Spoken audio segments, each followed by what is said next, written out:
gars yi Patrick Evra ñëw gi mu ñëw Sénégal dafa def polémique bu rëy mais fan la toll ak ñaata lañ koy fay di ngeen ko am si biir vidéo mais gars yi Guinée dafa demandé Sénégal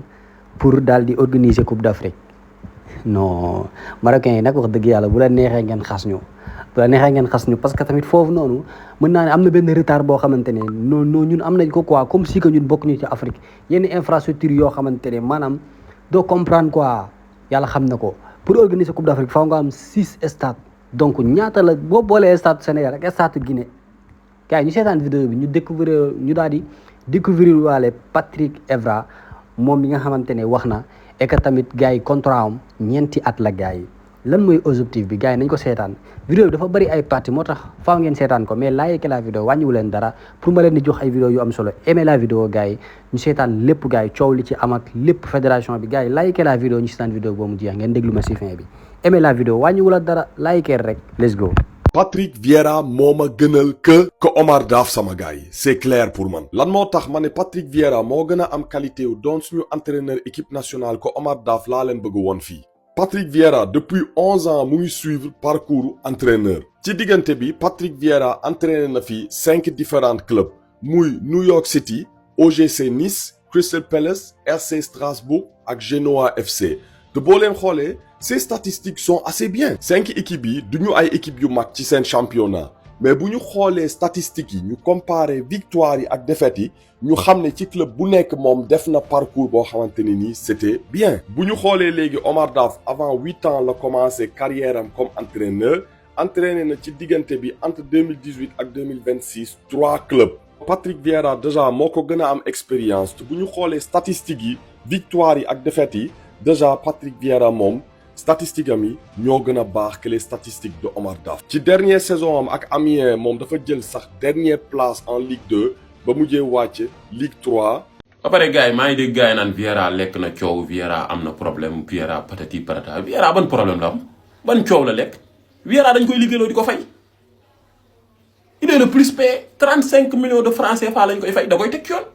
daf koy teg ci yoon suñu équipe lañ ko jox gars yi li ñëpp bokk lañ ko jox ñun bëgguñu andi coach ba pare di ko critiquer man instant bi je suis d'accord que ni pour man waroon nañ am plus que Vieira mais tey jii nii fédération bi choisir na ko mënuñu lu dul ñaanal ko soutenir ko nekk ci ginnaaw mais ça veut pas dire que ni tamit lu ko neex lay def bu defee ay résultats ñooy ñi nekk premier supporter dañ koy tàcc applaudir parce que Vieira bu réussir équipe nationale bu Sénégal mooy ñun réussir nañ parce que ñun li ñu bëgg mooy Sénégal ñoo ngi jëm ca kanam Sénégal jël ay trophée loolu lañ bëgg te loolu lañ koy ñaanal te képp ko fi nekk mën ñu ko defal tamit ñun ñoo ngi sa ginnaaw mais tamit duñ la fay 35 millions de francs CFA nga yor suñu équipe nationale la ñëpp bokk ba pare tamit ñu toog di la xool. Mais à quoi va ressembler le nouveau football des Lions de la Teranga? Je suis là pour répondre à ta question. Patrick Vieira est officiellement le nouveau sélectionneur du Sénégal. Et franchement, ce choix est beaucoup plus intéressant qu'il n'en a l'air. Parce que figurez-vous qu'on risque de trouver un entraîneur avec une philosophie bien précise. Patrick Vieira aime la possession. Quand Patrick Vieira parle de possession, on parle pas d'une équipe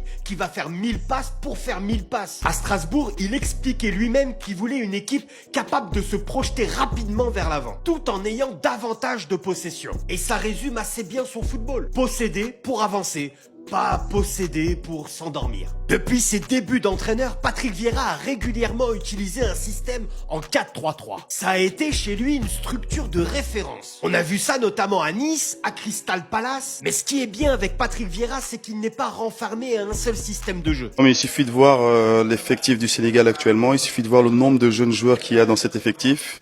Il suffit de voir les moins de 20 ans. On sait que le Sénégal, il y a du talent, il y a beaucoup de très bons joueurs. Au niveau de la formation, je pense qu'il y a un travail de fond qui est fait en ce moment qui permet de développer le talent de ces jeunes joueurs. Et je pense que le futur du football sénégalais est entre de bonnes mains. Parce que quand on regarde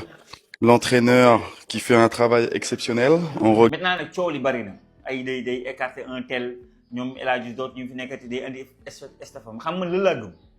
bu ñu xasee ba jox la sélection li ma waxoon li ma daan wax Aliou Cissé bu mu fi nekkee ma di ko wax Pape Thiaw bu mu fi nekkee moom laa wax pour Vieira lépp lu mu jàpp ne mën na ko aider mu réussir na ko def parce que après compte yi moom la ñuy def maanaam na def lu def xel bu mu def lu xamante ne ëllëg ci biir dañuy toog na pourtant man bu mu woon El Hadji Diouf nekk fi de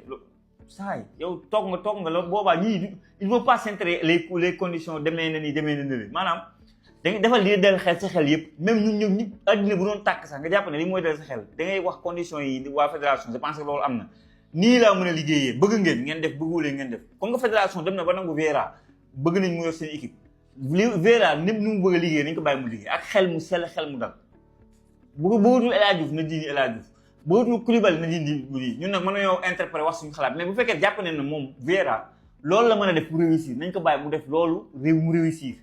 parce que ay conditions lañ ko tegal gagner coupe d'Afrique bi maanaam finaliste coupe d'Afrique 2027 demal coupe du monde qualifier coupe du monde et je pense que loolu war na mën a nekk parce que ñi fi mujjee loolu def nañ ko wax dëgg fi yàlla Aliou Cissé dem na final jël na coupe d'Afrique Pape Thiaw jël na coupe d'Afrique xam nga qualifié na coupe du monde je pense que c'est des conditions mais boo xoolee contrat bi c'est pas le plus important da ngay gis ne kii projet lañ ko tegal 4 ans lañ ko signé 4 ans mooy projet la. Pas que la Guinée c'est un cancre, je dis pas ça. Je dis juste que la Guinée actuellement 0 stade homologué, que la Guinée actuellement ne joue pas leur match à domicile, que la Guinée actuellement pourrait plus être un boulet à cette candidature plus que l'inverse. Et je suis persuadé que le Sénégal, tout seul, pourrait faire mieux qu'avec la Guinée. Alors, je me dire, oui, mais c'est pas logique. C'est que du bonus. T'as la Guinée avec toi, tu peux que faire une plus grande candidature. Ce qu'il faut comprendre et prendre en compte, c'est qu'une co-organisation, c'est un cadeau empoisonné. Prendre un autre pays avec toi, c'est un cadeau empoisonné. Pourquoi? Vous allez me dire pourquoi? C'est un cadeau empoisonné, c'est que du bonus. Si t'as un stade en plus ou en moins, c'est pas. Si t'as un stade, soit ils ont un stade en plus, soit voilà, soit même au pire des cas, c'est pas grave. Ben les gars, justement, il y a le problème. C'est que quand tu fais une co-organisation pour une CAN, le nombre de stades que tu dois présenter augmente. Tu dois rajouter 2 stades. C'est pas 6 stades, mais 8 stades. Là, actuellement, le Sénégal, ils en ont un qui est, encore une fois, voilà, on revient à chaque fois sur celui-là parce que c'est une référence en Afrique, le stade Abdoulaye Wade, qui est l'un des plus beaux stades d'Afrique. Ça, c'est une réalité. T'as le stade Léopold Senghor qui est bientôt fini, qui sera prêt pour les Jeux, les Jeux Olympiques de la jeunesse qui auront lieu ici dans les mois à venir. Donc ça te fait déjà 2 stades. Un stade à 50 000, un stade à 60 000 places. Ça te fait déjà 2 stades, non seulement homologués, mais qui remplissent le cahier des charges du début à la fin jusqu'à la fin de cette CAN. Si tu fais la candidature tout seul, t'as 4 stades à rajouter. Alors ça reste beaucoup. Ça reste énorme. Sauf qu'il y a 2 choses à prendre en compte. C'est que si tu mets la Guinée avec toi, tu dois rajouter encore 6 stades. Si tu es tout seul, tu n'as que 4 stades à rajouter. 4 stades en 6 ans. Alors pour certains pays, je me dis, je sais pas. fas gi moo ngi nii képp koo xam ne néew kattan moo la dal wallahi wa rabbul kaabatul karim yàlla mi aji tedd ji seede na ne képp koo xam ne néew kattan rek mooy say jafe-jafe boo jëlee fas gi di nga tàqu néew kattan. ci ban numéro. sama numéro dinaa leen ko jox. jox ko direct parce que am na ñuy dagg yi fitim du ko dugalaat. waaw 77 655 71 31 mooy numéro Cheikh Al Amin Mbacke mii di wax jéen képp ku ma ci woo insha allah rabbil alamin ci fasu ngóor gii waxaat naa ko waxati ko wallahi wa rabbul kaabatul karim bu dee néew kattan képp mooy sa jafe-jafe boo ko takkee dana dëgëral sa awara génnee ko ngay sëy lu yàgg te doo yegg mooy fas gi nga xam ne mooy fasu ngóor gi. dégg naa. bon gars yi man Patrick Evra moom wax dëgg yàlla nit la boo xamante ne man jàpp naa ne équipe nationale Sénégal war na ko àttan parce que jël nañ équipe bi jox ko ki nga xamante ne moom moo la Aliou Cissé te mosuñoo gis mu diriger équipe boo xamante ne maanaam jéggi na frontière comprends nga Pape Thiaw tamit noonu ñun ñëpp Sénégal lañ leen xamee woon kon bu ñu leen joxee équipe bi ñu def résultat donc Sénégal sax li mu soxla dëgg-dëgg mooy naka lay def ba marqué empreinte am coupe du monde léegi nag kii la waroon a tànn kii lañ waroon a tànn mbir mi du foofu ñoom ñëpp foo jaar ñu tànn nañ kenn nañ ko félicité ay 35 millions lañ koy fay yooyu yëpp man pour man Patrick li mu doon am fi nga xamante ne moom moo di maanaam këlëbam moo ëpp fuuf et que bu fekkoonte ne par exemple amoon na change yéeg bi nga joxee Crystal Palace mu def yenn performance yi ba mun a dem Chelsea wala mu mun a dem yenn xam nga maanaam téye yenn équipe yu mag yi yaakaar naa ne bu boobaa moom wax dëgg yàlla bu ñëwee Sénégal sax kenn ñëwee ko fay ay 35 millions dañoo xamante dëgg donc am na ci ñoo xamante ne bu ñu ñëwee nañ leen ñaan réussir mais pas ay 35 millions lañ leen di fay dee 35 millions ci yéen la bari mais bariwul ci ñenn ñi gars yi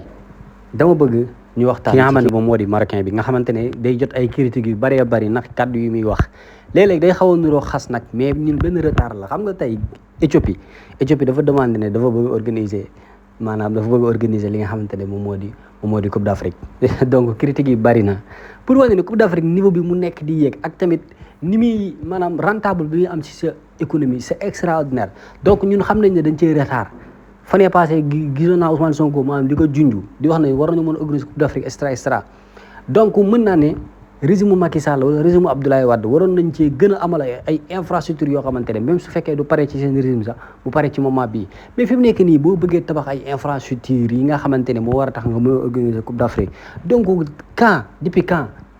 kañ lay agsi tey Sénégal yàgg rêvé lu mel ni mu baax suñu économie tey bu ñu ko organiser woon xoolal képp koo xamante ne da nga yor cak-cak da nga yor yango da nga yor taxi da nga yor restaurant da nga yor hôtel xam nga maanaam da ngay jaay ay drapeau wala par exemple yow gidd nga maanaam secteurs yi muy développé dafa bari logement et cetera dund gi marché yi xam nga supermarché boutique yi parce que ay millions de Sénégal ay millions d'Africains ñoom ñooy ñëw fii nii